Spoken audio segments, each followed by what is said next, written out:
What if I told you there was once a king so feared that entire cities trembled at his name? A ruler who unleashed black-clad riders with dog heads strapped to their saddles, and who, in a moment of rage, struck down his own son, the heir to his empire. This is the story of Ivan IV of Russia, the man history remembers as Ivan the Terrible. And if you are ready to dive into more shocking historical secrets that textbooks won't tell you, then click that subscribe button, as we are only just getting started.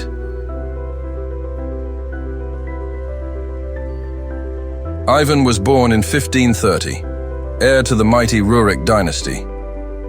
But power did not protect him. When Ivan was just 3 years old, his father died. Soon after, his mother, poisoned. That left a crown on the head of a child, and a kingdom ruled by ruthless nobles, the Boyars. Ivan grew up in the Kremlin, like a prisoner.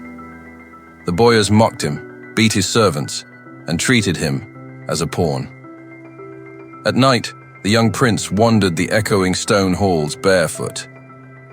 From the banquet chambers came the sound of feasting, goblets clashing, meat sizzling, while the boy went to bed hungry. He watched nobles drag servants through the corridors, striking them with whips. He saw men, tortured, broken, left bleeding on the floor. And the child learned, not compassion, but hate. By adolescence, Ivan imitated the cruelty he had suffered. Chroniclers whispered that he hurled animals from the palace towers for amusement, that he beat them, maimed them, powerless creatures, just as he had once been. A boy raised without love, a boy raised in fear, was becoming a man who would rule through terror. At 17, Ivan turned his bitterness into power. In 1547, he crowned himself Tsar of all Russia. Not prince, not duke, Tsar, Caesar, autocrat. The coronation was drenched in incense and gold. The bells of Moscow thundered. The boy who had once been powerless now stood above all. Ivan declared, his authority came not from nobles, but from God himself. At first, hope flickered, because there was someone who softened Ivan's rage, his wife, Anastasia. She was gentle, kind, and patient. With her, Ivan laughed. With her, he dreamed of a Russia stronger than ever. She gave him sons. She gave him peace. And, for a time, Moscow shone. But in 1560, Anastasia suddenly fell ill. Within days, she was dead. Ivan was convinced she had been poisoned by the Boyars, and whether true or not, it destroyed him. Whatever mercy lived inside Ivan died with her, and in its place came paranoia. Before the shadows consumed him, Ivan proved himself a conqueror. He marched against the Khanate of Kazan, where Tatar warriors defied Russian rule. For weeks, the city held out, but Ivan's armies built massive wooden towers to drag cannons into range. When the bombardment began, Kazan shook under thunder and fire. Smoke darkened the sky. Stone walls cracked and fell. On the day of victory, Ivan prayed in gleaming armor, then rode at the head of his troops through the city's ruins. Thousands lay dead. Prisoners were executed. Kazan's fall opened the Volga, and with it, the road to Siberia. To celebrate, Ivan ordered the construction of a wonder, St. Basil's Cathedral. Its domes still crown Red Square today. But even beauty carried Ivan's cruelty.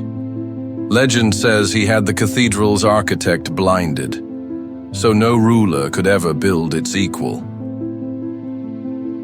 By the 1560s, Ivan trusted no one. He created a private army, the Oprichniki. They wore black, rode black horses, and carried grotesque symbols, dog heads, to sniff out traitors. and brooms to sweep them away. Their estates were marked by severed heads on spikes. Their loyalty was absolute. They answered only to Ivan. When the Oprichniki rode into a village, people hid their children, buried their icons, and prayed they would be spared. But mercy rarely came.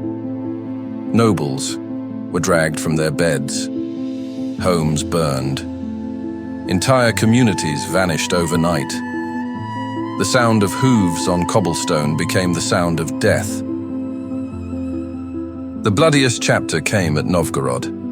Ivan accused the ancient city of treason, and he unleashed the Oprichniki. For 5 long weeks, Novgorod drowned in blood. Families were bound together and shoved beneath the frozen Volkhov River. Axes split the ice, and the waters swallowed them whole. Men were bludgeoned in the streets. Women and children were herded into barns and burned alive. Priests clutched icons at the altar as soldiers cut them down. Bells that had tolled for centuries rang no more. Eyewitnesses wrote of bodies drifting downstream for miles. The river itself became a graveyard. Tens of thousands perished. Novgorod, once a jewel of Russia, became a wasteland. And yet, Ivan prayed, he fasted, he confessed, he wept before icons. But the God he saw was not merciful. It was a God of vengeance. Every enemy was a heretic, every betrayal, a holy war. His faith did not restrain him, it fueled him. In 1564, Ivan stunned Russia. He abandoned Moscow. The Tsar walked away from his throne, and the land teetered on collapse. But when the people begged him to return, Ivan set his condition: absolute power, unlimited authority, no boyars to restrain him. When he came back, the Kremlin became a theater of cruelty. Prisoners screamed in the dungeons, nobles were broken on the rack, and Ivan watched. By 1581, Ivan was consumed by rage, and one day, it exploded.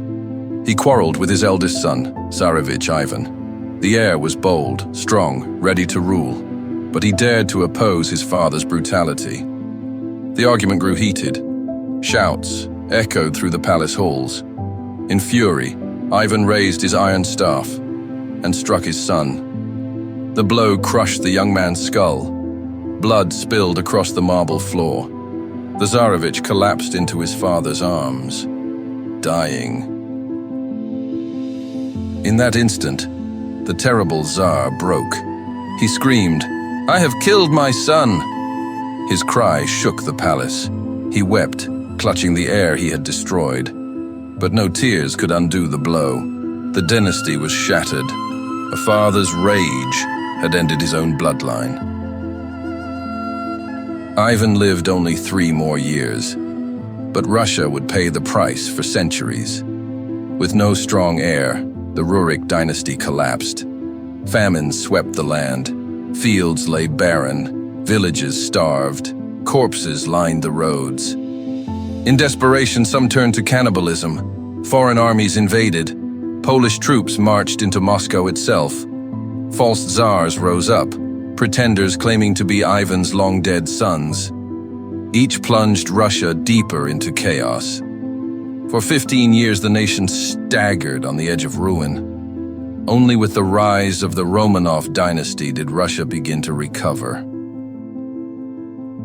Ivan the Terrible is remembered as both a builder and a destroyer, the Tsar who expanded Russia, and the father who killed his own son. His story is not just history, it is a warning that absolute power breeds paranoia, and paranoia breeds ruin. Even the mightiest ruler cannot escape his own demons.